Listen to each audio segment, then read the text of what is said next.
Okay, so I'm going to show you how to take a square root of a fraction, which is really not difficult because you see here I've got a fraction 2/7 under the radical sign. And remember your properties of radicals that this is actually the same thing as saying the square root of 2 over the square root of 7, or excuse me, over 7 here.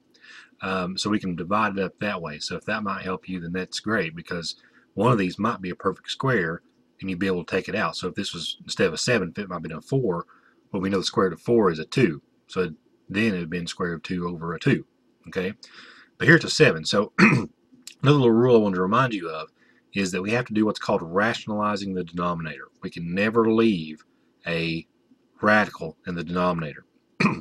So what I have to do to get rid of that radical in the denominator is multiply the top and the bottom by that same number. Okay, remember what I do on the bottom, I can also do on the top, and it keeps that fraction equivalent. So I'm going to multiply this times this, and this times this, and that is going to get rid of that radical on the bottom, you'll see.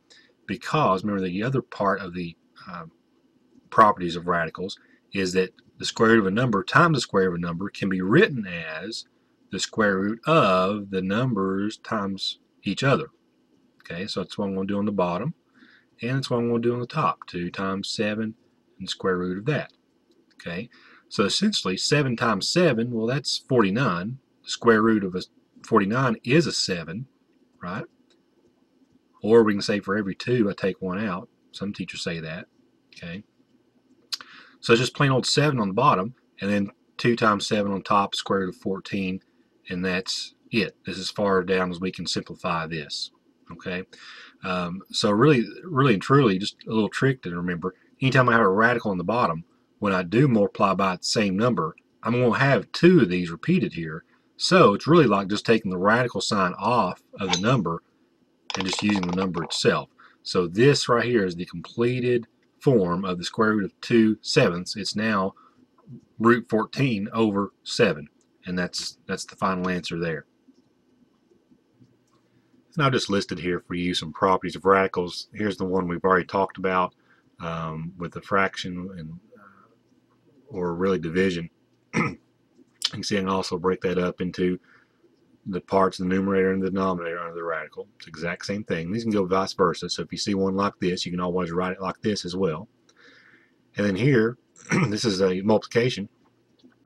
So square root of 12, notice can be broken up into multiplying the product of its factors. So a 12 is like a 3 and a 4, or a 2 and a 6. So it's actually the square root of 3 times the square root of 4 is the same thing as square root of 12. Square root of 2 times the square root of 6 is going to be the same thing as square root of 12. And notice here I've also written that these can also be written like this, right? Square root of 3 times 4, which is, you guessed it, 12. Same thing here. Square root of 2 times 6, which is 12. So there's multiple ways we can look at this. Nothing's wrong here. It's all equivalent ways of writing these, just under the properties of different radicals. So these are helpful to remember.